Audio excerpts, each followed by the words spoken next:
Guys, welcome back to the channel.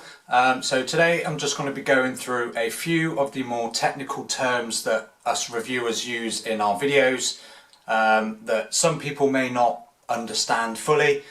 I'm just going to explain some of the main terms that are used. So if you're someone that's looking for a new phone and you're looking down the spec sheet and you're thinking, what does all this mean? Hopefully I'll explain some of that for you today. So stick around if you're interested in finding out, and while you're there, if you like what you see, give the video a thumbs up and subscribe for more videos like this. So let's get to it. Right, so the first thing that we're going to talk about is the main thing that we all look at on our phones, and that is of course the screen. So smartphone displays are rated as either HD, Full HD or Quad HD displays. Now a HD display or 720p is generally the lowest resolution that you'll find on a smartphone today. These are found in obviously the most cheapest phones that you can find. The next is a Full HD display, which is 1080p resolution. This is personally what I would choose as a minimum when it comes to a smartphone. I personally find that 720p display is a bit too low resolution, but that's just me. And then the next is Quad HD, which, as the name suggests, is 4 times the resolution of a standard HD display. These are though generally found on the flagship phones from Samsung, Xiaomi, Oppo, just to name a few.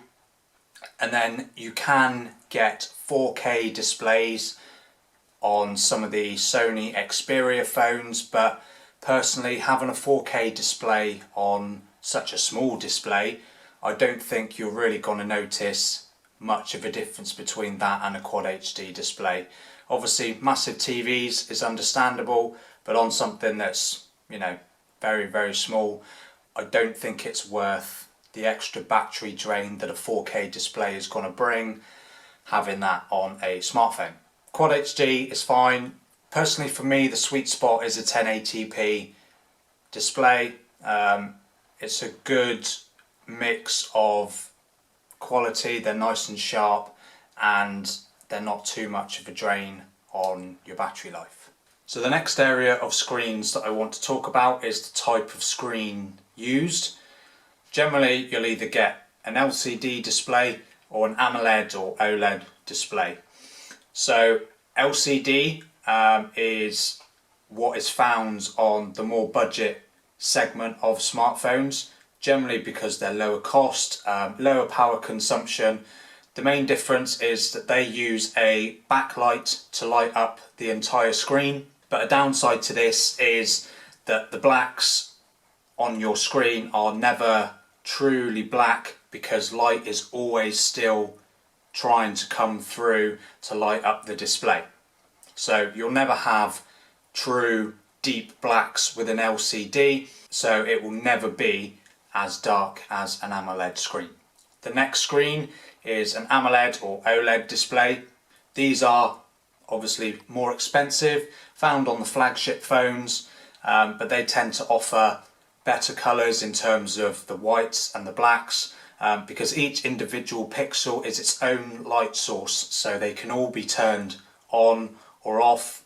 So blacks are going to be true black. Because they're their own individual light source, these screens can actually be made thinner because they don't have the backlight, which also means that they're more flexible, which is why you can find them on curved screens that you'll find from Oppo, Xiaomi and Samsung. The next thing I want to talk about, which I've briefly spoken about in my Motorola G9 Plus versus Poco X3 Pro comparison video, so be sure to check that out, is high refresh rate displays. Now this is becoming more and more popular on phones, even more budget smartphones. Years ago, and to be honest even now, so my iPhone 12 still has a 60 Hz refresh rate display. Now what this basically means is the screen is refreshing the content 60 times per second. So when you get a more high refresh rate display, whether it be 90 or 120 Hz, the 90 Hz display is refreshing the content 90 times per second, and the 120 Hz refresh rate display is refreshing the content 120 times per second. So what you'll find is a lower latency on the display. When you're scrolling, everything will seem a lot smoother.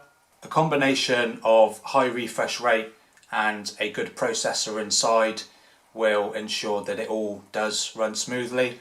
There are phones such as the OnePlus N100, I think, which has got a 90 Hz refresh rate, but a Snapdragon 460 chip, so it's a low-end processor.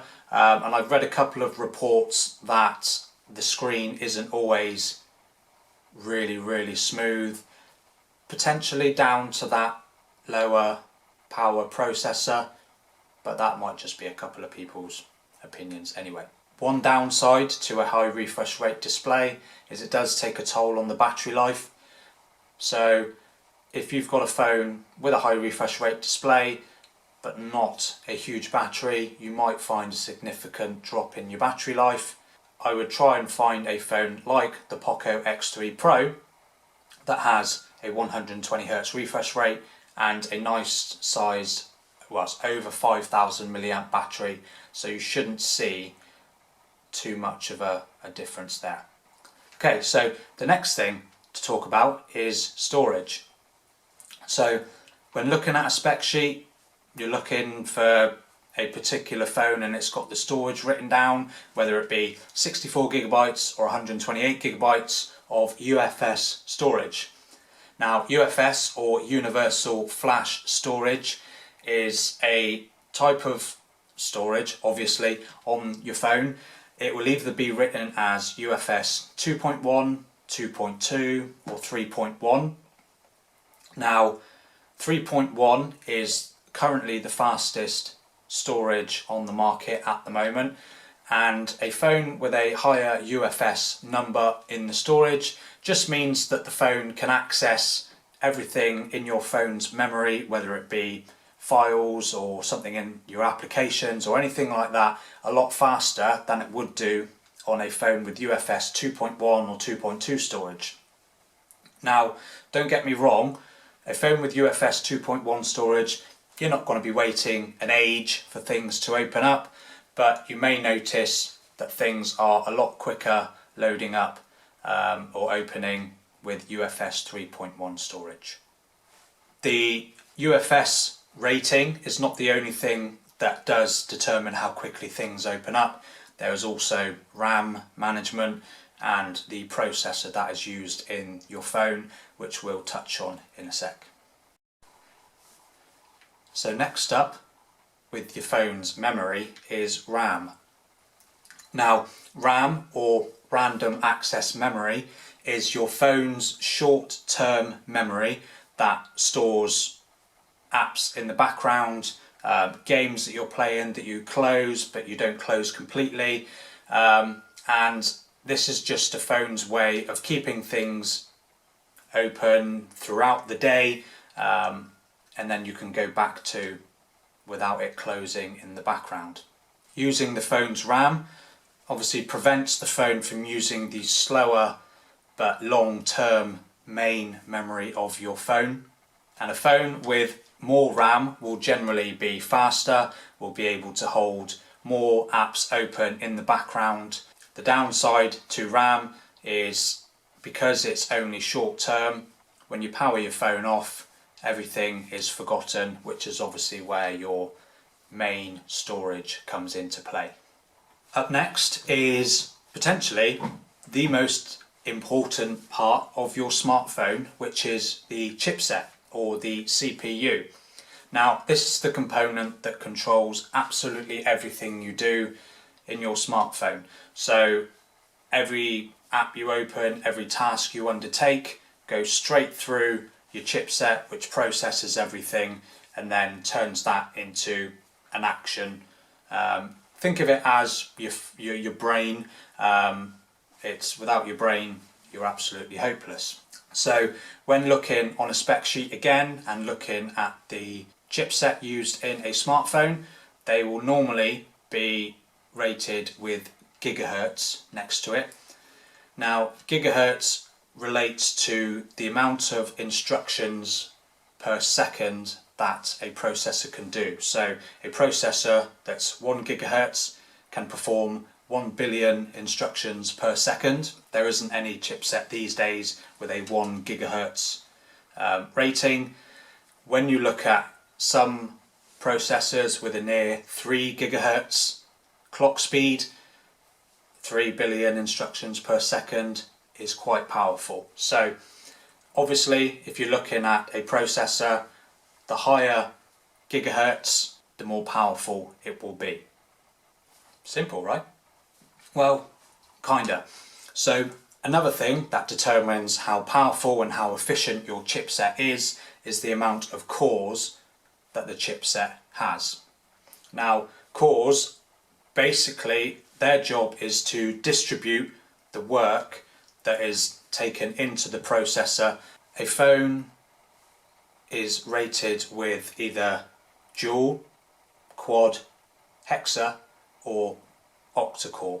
So just remember your 2 times table: 2, 4, 6, 8. An example, Apple's A14 Bionic processor is a hexa-core processor, so 6 cores. Now you have 2 cores clocked at 3.1 gigahertz. These are the high-powered cores which handle all the heavy things, whether it be heavy gaming or heavy video editing. And then it's got 4 low power cores clocked at 1.8 gigahertz, which will handle everything else that's, just daily running of your smartphone. So being able to switch between the high power cores and the low efficiency cores will then, translate into battery management and all that sort of stuff. Obviously, depending on how many cores a certain chip has, the ratio between high and low efficiency cores will obviously change. So for example, an octa-core or 8-core processor may have 4 high-powered cores and then 4 low-powered cores. There is also the fabrication process to which these smartphone chips are made. On my video reviews, I will say that a phone includes such and such processor, which is 11 nanometers, 8 nanometers, or whatever.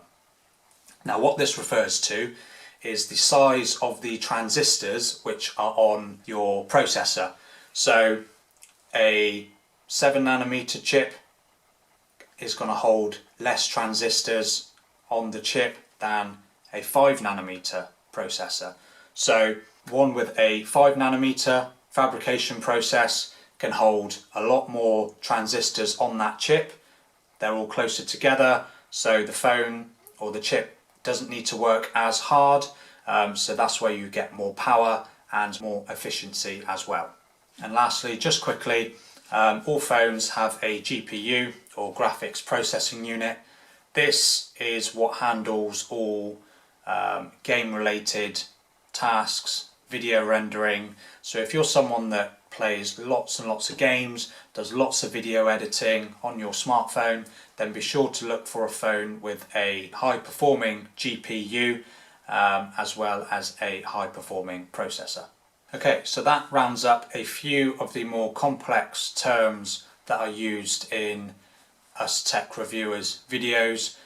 Obviously a lot of these, like RAM and storage and everything, isn't just relevant to smartphones. It does obviously apply to computers, laptops and all that sort of stuff, but I just wanted to try and explain a few of them just so that people that are looking for smartphones know what to look for a bit better and can sort of understand what all of these terms mean a little bit more. So I hope I haven't bored you.